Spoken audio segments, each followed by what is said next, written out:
Hello, and welcome back to Oleh Large, Aliyah Stories.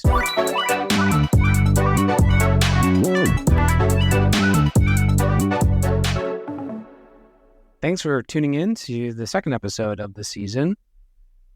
This is David Levine, and this podcast is all about my journey as a new immigrant, Oleh Chadash, making the immigration process Aliyah to Israel. It's been a challenging week here in Israel, not going to lie. Earlier this week, we all found out about the news of the 6 hostages who were murdered by Hamas in captivity, including Hirsch Goldberg-Polin, whose parents spoke at the Democratic National Convention not too long ago, and it's been a real gut punch, have to say.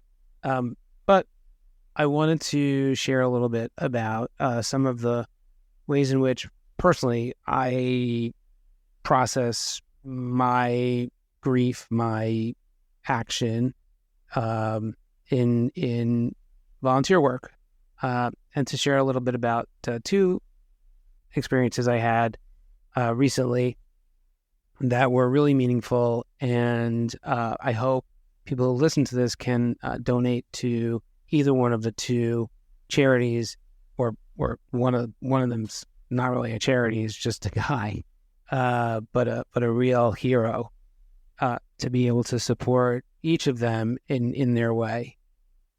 I also had an opportunity while I was doing one of them to go to the Nova Festival site, and I'll share a little bit about that as well.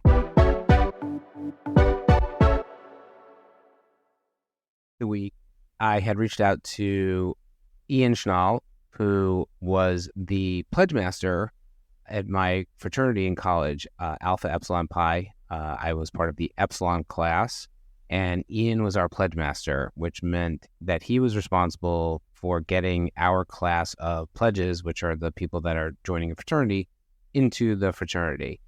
So we would meet with Ian every week, usually in his parents' garage, to learn about the fraternity and make sure that we were on track doing all the things that were required of us. So Ian and I were friends many years ago, and then as I started coming back to Israel, I shouldn't say we were friends years ago, we were brothers and are still brothers. And as I was returning to Israel and visiting Israel, we reconnected over Facebook and then reconnected in person, and it's been great to reestablish a friendship with Ian, or Yisrael, as his Hebrew name is, in all these years later. Aliyah, something like 26, 27 years ago, with his wife, and they have a beautiful family in Elad, which is not too far from where I live. Ian had come back from some business trips, and I had a little bit of a lull in my schedule, so we wanted to hang out together. And I thought, well, why don't we do something together, some volunteer work together? So I started making some phone calls, trying to figure out where to go. And my sister mentioned to me that she and her husband were supposed to be volunteering for this food truck again, something that they had done the week before. They were going to do it again, but they had to cancel their appointment. And I figured, oh, well, that'll be perfect. Ian and I can go do that. So, in addition, I had also called a couple of other charities, and one of them also got back to me, and they needed some help on another day. So I agreed to also help them as well. So I had a volunteer week of 2 different things.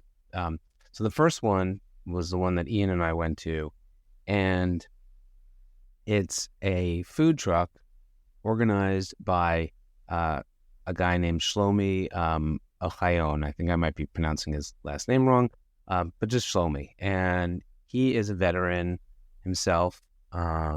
He was wounded in the first Lebanon war.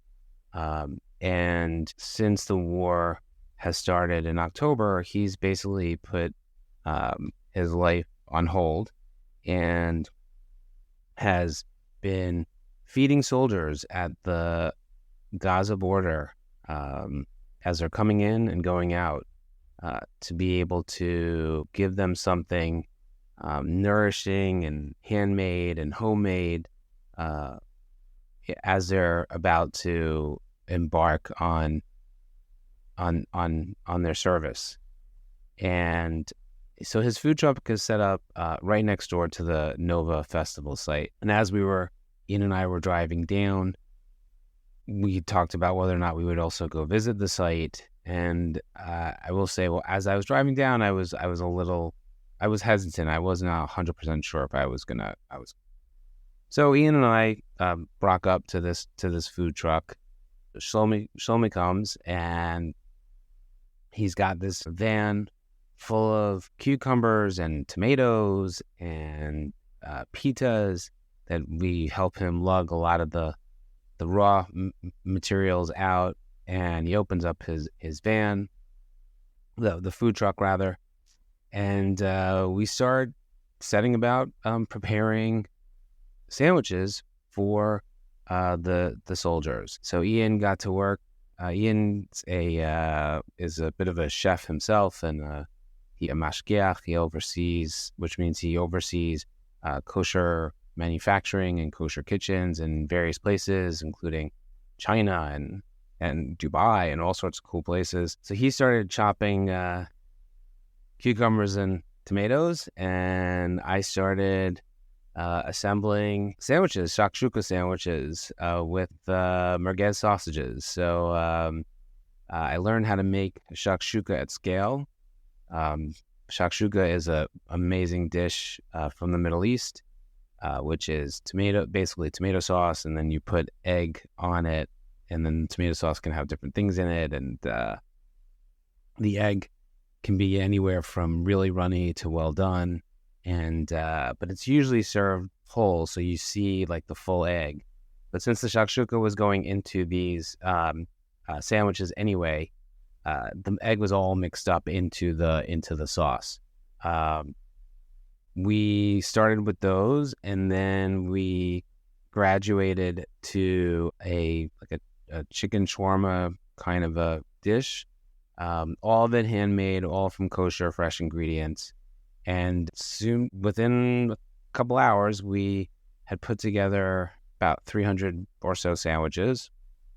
So we filled up the van with all these sandwiches that we had made, and drove around to different locations where the soldiers were coming and going, and so they were fully geared up.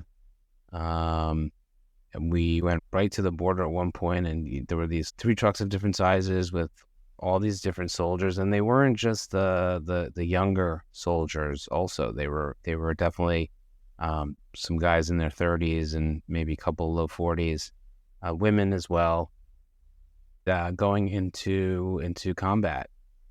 And they were incredibly appreciative. They kept saying thank you, and all I could say was thank you to them, as they were going out to do their duty and do their job to protect all of us. And it was really special. You can only hope that you gave these guys and girls a little bit of a smile, a little bit of something in their belly as they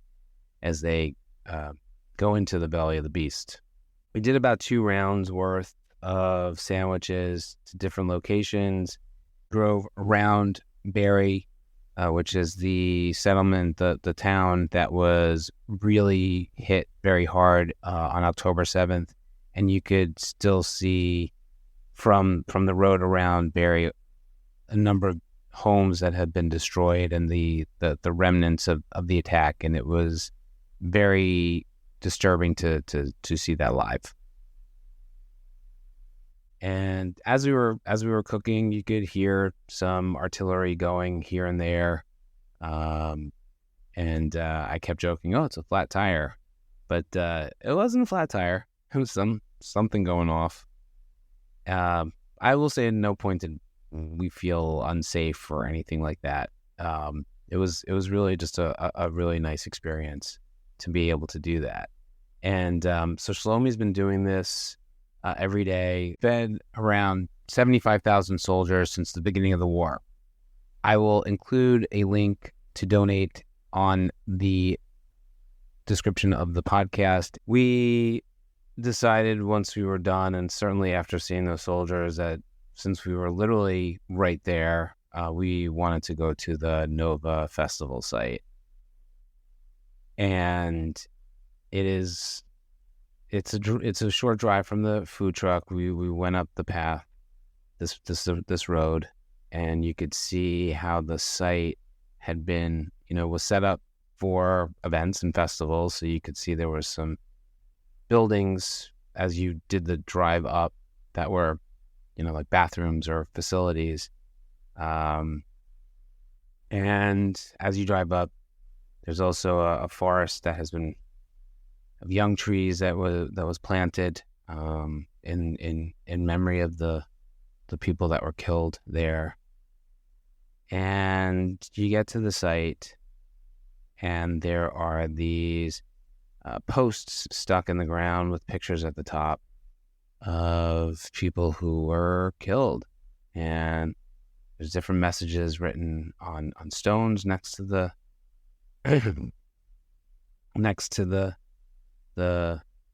the posts with the pictures, and they're pictures of people who have been kidnapped. And walking around, it feels like hallowed, holy ground, and it is. And all of these innocent people who are just there to have, a good time, were slaughtered and massacred. And there's some locations where you see the stories of what happened at different parts of the festival. There was the site of the shelter where people took shelter, and there was a point where a bunch of folks were in an ambulance, and so they shared that story. It was pretty it's pretty powerful. I walked around a bit, and there are these large posters of memorials of different people that were there, and some stories of the timelines of what happened. And it's just very affecting. And I would just say, if you are coming to Israel, it's something that you have to do at some point.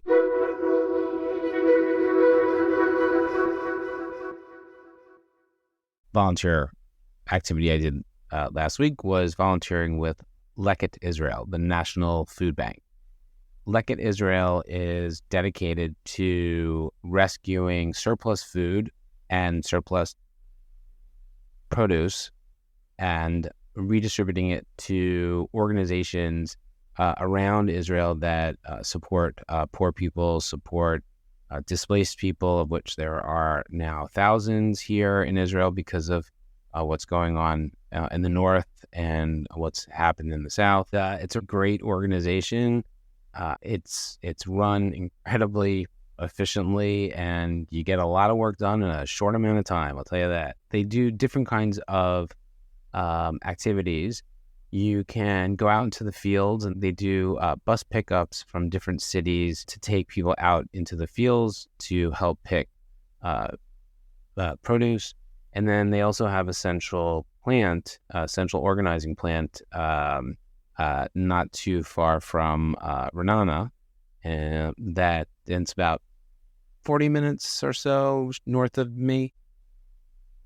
So when I had called to volunteer with Leket, they told me that they needed help in the plant. I got up early in the morning because I wanted to try and avoid the traffic. Turned out there really wasn't much. Got to the central plant, and by 9 o'clock, with about 12 other people, went to work. And so it's this big warehouse with trucks going and forklifts. and boxes and pallets of vegetables and fruit that all need to get reboxed and sorted and looked through to make sure that they don't have any rot or anything like that. They're all the fruit and vegetables that just aren't pretty enough to make it to the shelf, and they're all perfectly good fruit and vegetables, but the markets won't take them. So they're either too big, too small, too weird looking.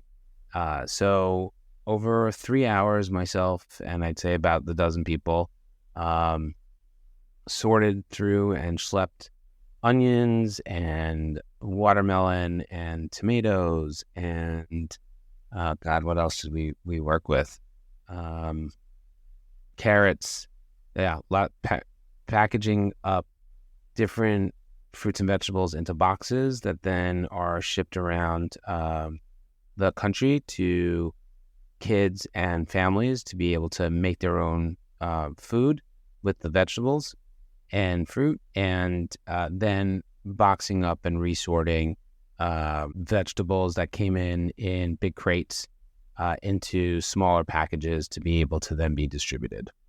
So over the morning, we had packaged up about 20,220 kilograms of fruits and vegetables that went out to 8,885 families. So not bad for 3 hours of work.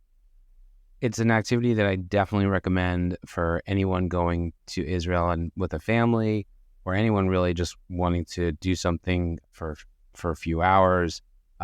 It's a really pretty easy activity, but it's really worthwhile because it literally goes to help people in Israel.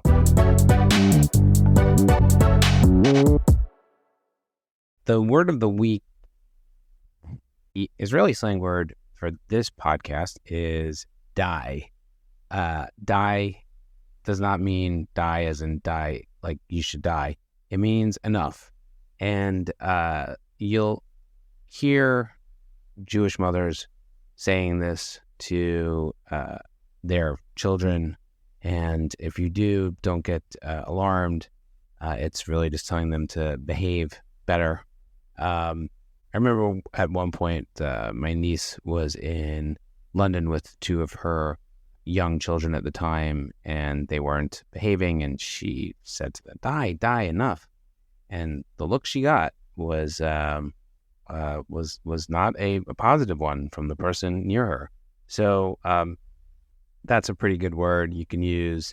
And if you've ever been to a Passover Seder, it's the same word as Dayenu, which is song in a Passover Seder. And next episode is going to be an interview with Liz Morley, who is the one of the volunteer coordinators for the Sarel program, which is a volunteer program with the Army. And we'll hear all about that, as well as her Aliyah to Israel, her journey. Thank you for listening, and please hit subscribe, leave a comment, leave a like, and we'll see you next time.